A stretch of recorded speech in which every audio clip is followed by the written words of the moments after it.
We're going to start with how to use a hero funnel for outreach, but I'm going to show you how to basically pre-frame who you're reaching out to, and then you can give me your feedback, since obviously you, John, have a LinkedIn group and are very active on LinkedIn as well.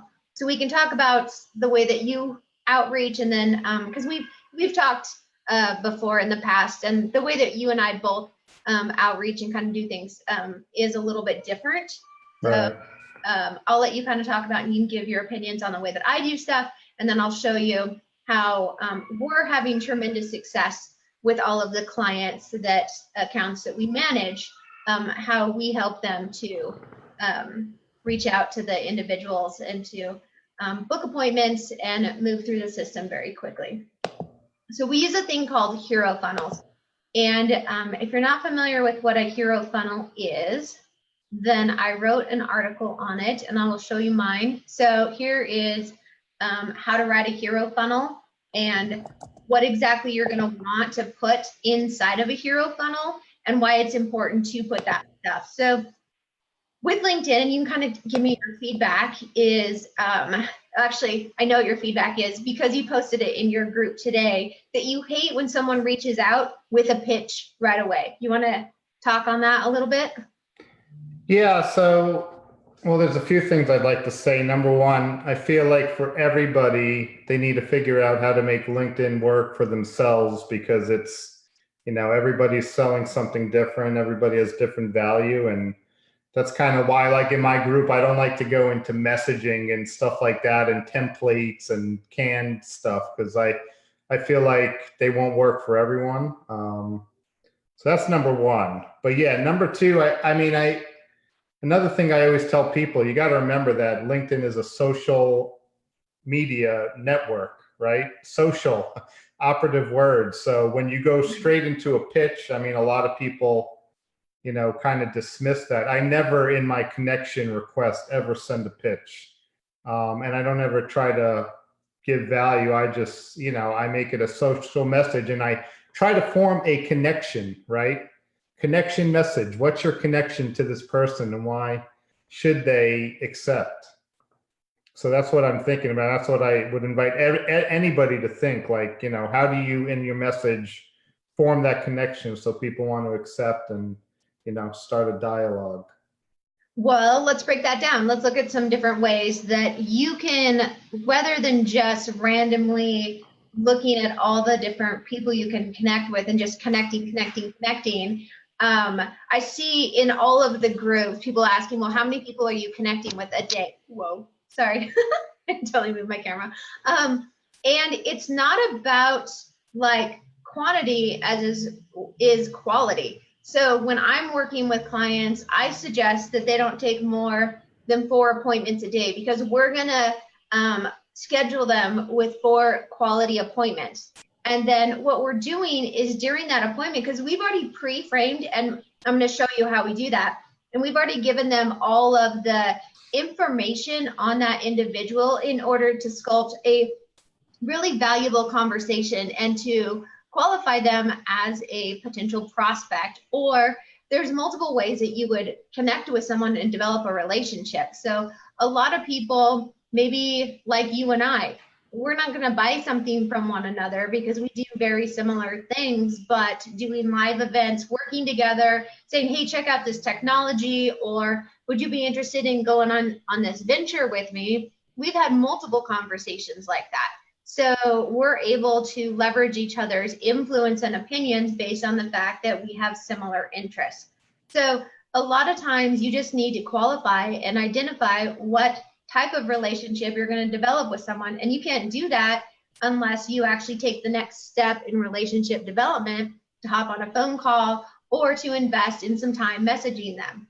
And so one of the things that we've done to streamline that process is helping our clients to correctly outreach and understand why there's multiple ways and people that you would want to connect with.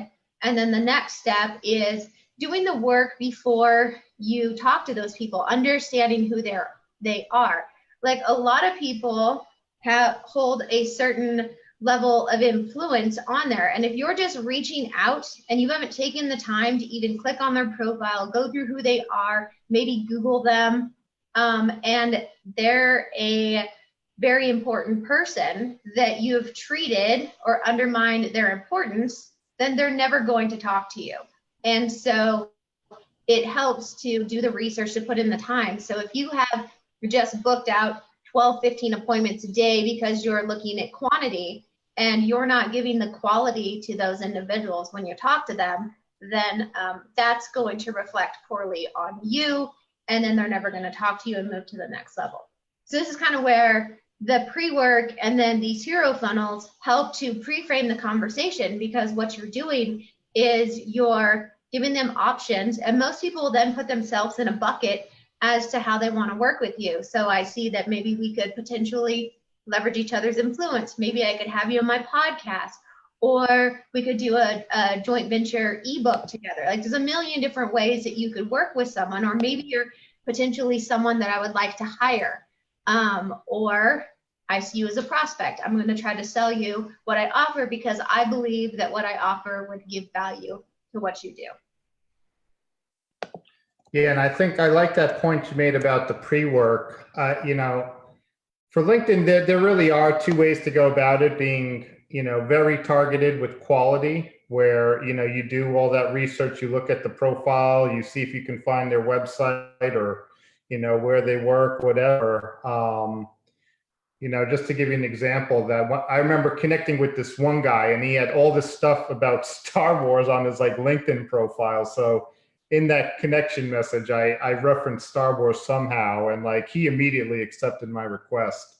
And then we got on the phone and had like an hour-long conversation. So, you know, I think, again, it all comes down to who you are and what you're doing. But if you want to take that qualitative approach, like, it's going to be less volume, but it's going to be much higher quality. And I think that your result is going to be, you're going to have a much better relationship and a much greater chance of doing whatever it is, you know, whether it's working together or selling the person.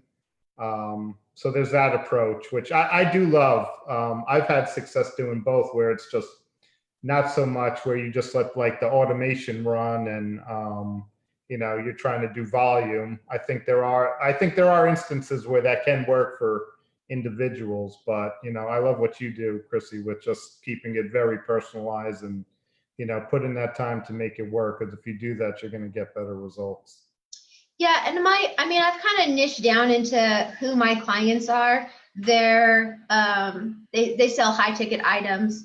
They're entrepreneurial influencers, or we work with a lot of wealth advisors, wealth managers, and that's a long sales cycle in order to get through that. And so trying to close the gap of that sales cycle, and to help to with the type of personality that you have to be a wealth advisor or insurance broker.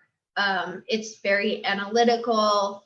And so we go in and we try to make these people seem very personable. So we talk about their hobbies, we talk about their family, we talk about where they live and what inspires them. Do they like to travel? So creating that story selling approach, yep, besides just the pitch, because if you stereotypically go in and you just search wealth advisor or insurance broker, then you're going to see very dry profiles. So it's very easy to make someone in that industry shine, and to then teach them how to outreach, and then to close that gap between them by using this process of helping them to qualify and understand how to talk to them. So I'll show you exactly how we do that. And you and I can maybe go live and show in real time a conversation of how we are able to talk to one another in this. Sure. Actually, I think I already have it over here.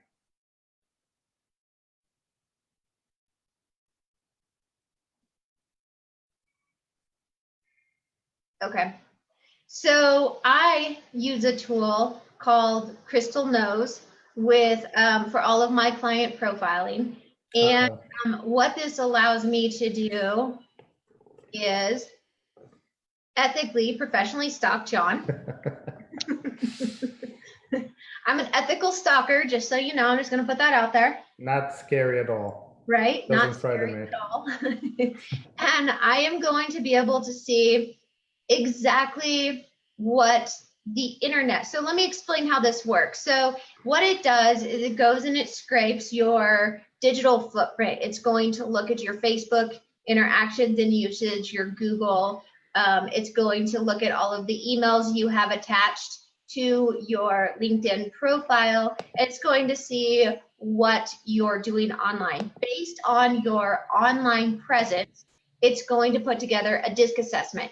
It is based on 64 different personality profiling systems, and it is very, very accurate. So if you, now people may say it's not 100% accurate, but it's kind of funny whenever anyone says it's not 100% accurate, if I have someone else that knows them well in the room, they disagree. Oh no, that's totally you. Because most people, when things maybe are not negative, but not the way that they view themselves, then they'll be like, no, that's not me at all. And so for the most part, if you stick to what this is, then then you have a pretty good chance of being able to sell or talk to someone. So I can go in. And I was just going to say that is completely accurate about me, because I've done the DISC assessment previously. And so I was like all D. Yeah. It's hilarious. Yeah, no, it's very accurate. The one on myself. So in Crystal Knows, you can go in and you can take it yourself inside of their system, and then you can compare the two, and then they'll mesh them together to see what you think of yourself and the questions asked, and then what the internet says of you. And so it's pretty cool. But they have a thing called a conversation coach. Now, the best thing is this fully integrates to HubSpot, which the nice thing about that is HubSpot is free. And then I use a tool called Linked Hub. Linked Hub allows me to automatically, with one click, pull his profile into my HubSpot account.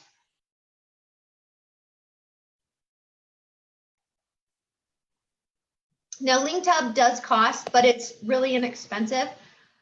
You can have unlimited. So if you're going for, depends on like what we were talking about with what your sales strategy, depending on if you're going for quantity or quality. So you can actually lever and go up as you want. The most expensive version, which means that is completely unlimited profiles on individuals, is $99 a month. Or you can pay as low as I think $9.99 for like 50 profiles or something like that. But it's still really inexpensive for what you're getting.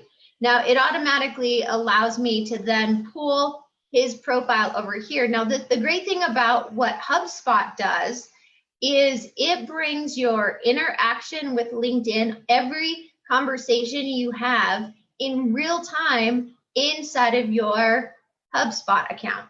So I can then look at John, say, oh, I'm going to reach out to him. I can look at the personality assessment. It never shows up when I'm doing one of these things in order to show. Let's see if it'll pull up right here.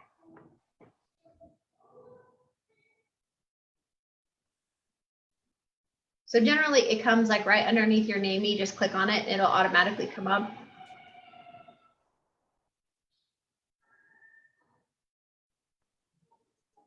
But if it doesn't, we'll come back over here. So then I can say, I want to persuade John to take action. So it tells me what to say, what to do, what not to say, how to approach the pitch with John. It talks about emails, outreach, calls. So it allows me to sculpt and to understand how to talk to this person. Now, you may have, if you're doing 4 phone calls a day, you could have 4 drastically different personality types. So using this coaching system, it is going to greatly increase the way you alter your speech patterns, the way that you converse with this individual, the psychology behind the sell or the pitch, or what I teach people to do is actually to qualify that individual. So what you're trying to do is persuade that individual to give you as much information as possible on themselves during that 15-minute call, so you can qualify them of how you would like to proceed with the relationship development. So are we going to, like I explained earlier, which direction am I going to take that development with that relationship? So by understanding who they are, what they've done, and moving them into now a CRM, it allows me to create a deal flow moving forward. So we use a thing called follow-up funnels afterwards. So when you have a hero funnel, so let me show you what a hero funnel is. So when you reach out to someone, so now you have gone in and you have understand what their personality is like and how to outreach to them. So your next step is to introduce yourself. So the way that I like to describe LinkedIn as like a global networking event. So it's open 24/7, and it's one of the most exclusive events that you can get into. Now, if you look at it that way, and you are thinking of when you go to an event, you wouldn't just walk up to John and be like, John, it's so great to meet you. Let me sell everything that I have and tell you everything without going into any type of interaction beyond that. So you have to create the small talk. You have to talk to someone. Is that your son? Yes, both my children are swarming me. That's awesome. And so you have to go in and help them to craft that messaging system of the way that you talk to someone. So that's where all that poor messaging comes in, where people go in and they try to sell immediately in what they're doing. And so by offering a option to connect with you, so this is my hero funnel, and so it tells a little bit about me. So you want to create that authenticity and not just a sales pitch. So basically I say I'm a tech geek, an outdoor enthusiast, a goat farmer, I have 2 green thumbs, I'm a mother, I'm a music lover, I'm a chef, I'm a secret garage sale hunter, and I'm a wine industry supporter. So when you scroll both on your phone or on the computer, this bright little thing over here that invites them to go to my calendar to connect with me is going to scroll with you. And it's inviting them to have a virtual coffee. I then go into a little bit more detail. I tell them that if they're not using Crystal Knows, because the majority of the individuals probably don't know about it, then they can go in and they can professionally stalk me. I give them permission to look at how to talk to me, everything about me, what my personality is like. So they can decide and qualify me before they even schedule a phone call with me. Because most people will qualify or disqualify as to, is it worth their time to have a 15-minute call? And you want that. You don't want just everyone to be getting on the phone call with you and just pitching, because that's going to waste your 4 15-minute phone calls that you're allowing yourself to have each day. So I talk about personal, and then I outline this in the hero outline. So I talk about personal, it goes into passions, it tells a story about what I've done, and it takes you through up until present, why I do what I do, and then it takes you into what I've launched, and basically qualifies myself as an industry expert. I give you a free digital blueprint.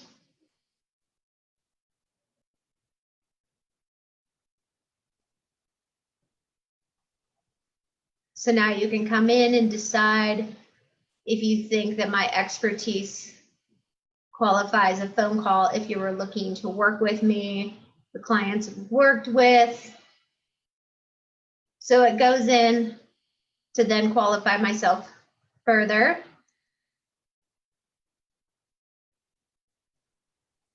I need to fix that. Did you see how that went away into the page. That's a big no-no. I just switch that rather than opening a new link. So here's also my schedule. One of the things that I've done is, because I offer services globally, I've had to put my time frames of where I'm scheduling appointments so that I can work with people around the world, because my WhatsApp will go off all night long. So I've had to move my phone or turn it off completely on the sleep mode, or I just get woke up all night long. I don't know about you, but it happens all the time. And sleep is precious. Oh, this has been really beneficial for me, as I will post different places that I'm traveling to. That way, as I'm sending this out, I can target individuals in those areas, and I can schedule real personal meetups.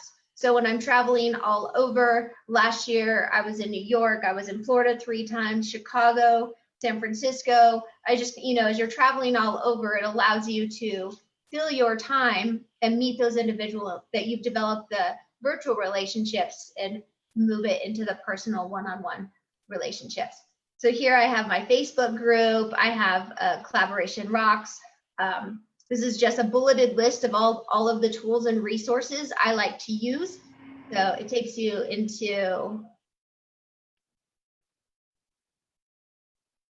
what we require basically to work with us. But if you're doing it for yourself, it's also a really great tool to see the tools and resources that we use to manage all of these individuals' accounts, how we do it, what each one of the tools look like, how much they cost,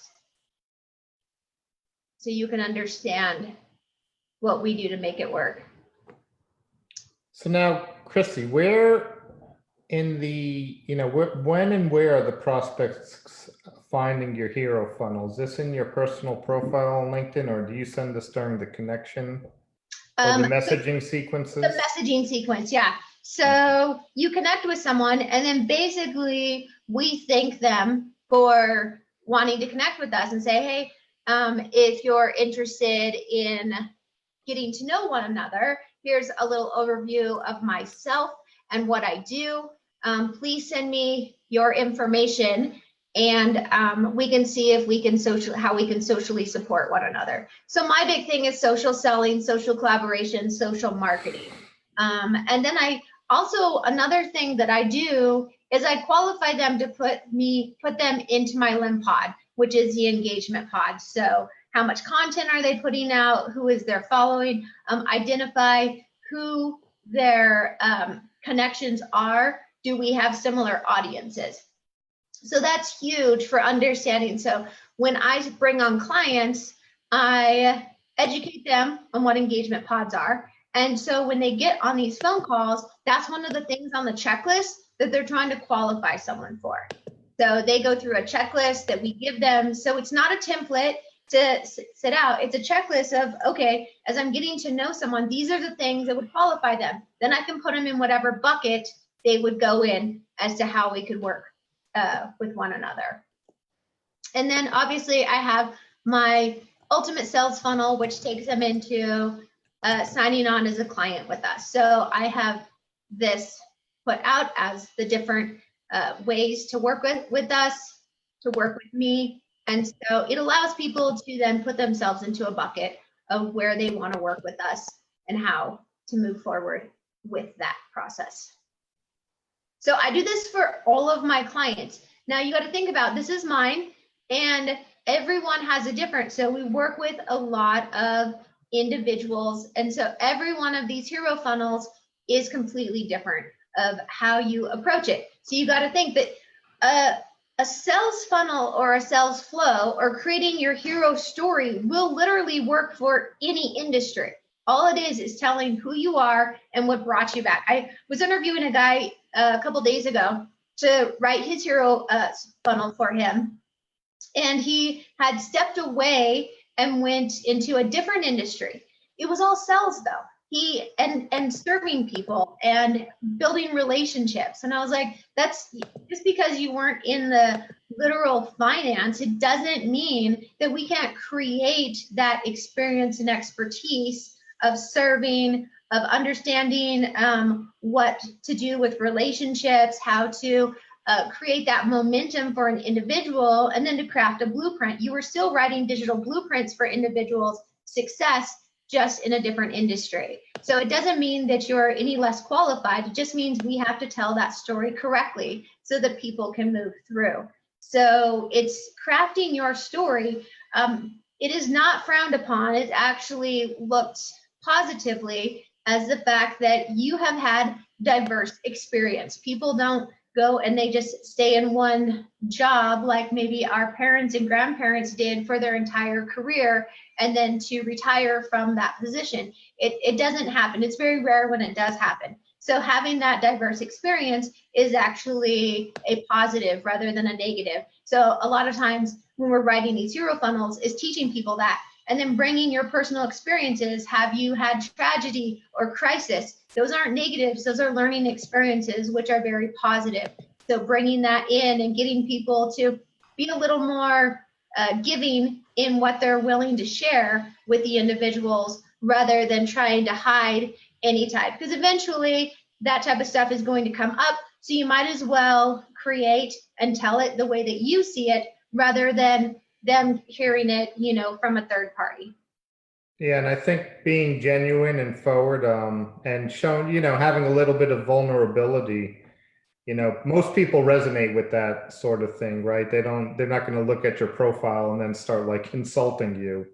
Right? It helps build a connection, and people love to see that. So I think, it is important to open yourself up and show people who you really are, because same day too, ultimately you want to work with the people who want to work with you, right? So someone's going to criticize you for something in your past, like, is that a client you want to have that you're going to have a long-standing relationship with? Exactly. And so by creating this, and then you're documenting everything. So what we are doing, especially for like the financial industry, because they're not pitching. So in the first 15-minute call that we schedule for them, nothing that can't be recorded should be talked about. Like any type of private information, you're not going to go into their financial history on the first phone call. What you're doing is mining them and qualifying them. So what we've done is we've flipped the financial industry on its head, like all of their old school practices. When I started working with a lot of these individuals, they really wanted to go meet and have actual coffee with people all day long. And I was like, and then they're like, well, my conversions aren't very good. I was like, well, because that method doesn't work anymore. You're having to drive from location to location. You're having to put the money out to buy them a coffee. You're having to just sit and talk when you haven't even qualified them to see if they are a good fit. And when you're reaching out blindly on the internet to talk to people misrepresent themselves all of the time. Just because, one, they don't understand what their target audience is. Like they haven't done the pre-work to present themselves accurately online. So this allows you to have that conversation. Now you can record it, you can transcribe it, and then you have all of that documentation on moving forward. Now for these individuals, that gap, that sales process for them is anywhere from like 2 to 6 months. And so we can close that gap until about 2 to 4 weeks. Now that's huge, right? So if you have a sales flow that is anywhere from 2 to 6 months, and we can close it from 2 to 4 weeks, your conversions and your success rate is going to skyrocket. So by changing their process and updating their methods, then we can have huge success for them. So one of the things is they didn't understand digital calendars. So when I was working with a lot of these individuals, they would take it in the messaging, and they wanted me to then send someone in LinkedIn to their assistant to go back and forth with them to get through email to then schedule an appointment. Think about that. I mean, it was absolutely ridiculous. So try to get these people to convert, to move from one offline to talk to someone who isn't you, to then go back and forth to try to schedule an appointment. If you just give a link, you schedule your availability, Now, I use Acuity scheduling. I like it because I can say, I'm open these 4 hours on this day, and I only want to take 4 appointments. So the moment I hit those 4 appointments, it automatically blocks out the rest of my day. So I can open myself up for maybe 10 hours during that day, the time that I'm going to be working. But what's going to happen is the moment I hit my 4 appointment quota, I'm automatically blocked off on that day. So that was like mind blowing for these individuals to show them that that worked. And they were like, well, I don't want people to see who else I'm talking to or to see my appointments. I was like, it's not going to show who you're talking to or where you're at or what appointments you have. And they're like, really? I was like, no, it's going to show slots that they choose from. And it's going to title what that appointment is. And it's going to then create that follow-up sequence, which is a reminder, an email, where it qualifies them, or what is the word I'm looking for? Confirmation. There we go. An email confirmation, and then to move them through that process. So it's kind of funny as you start working with clients and you realize what their hangups are and where some of the things where they're stepping up so they're not being successful with what they're doing based on the fact that they have false beliefs that something is still working when it's outdated, when it's an outdated practice.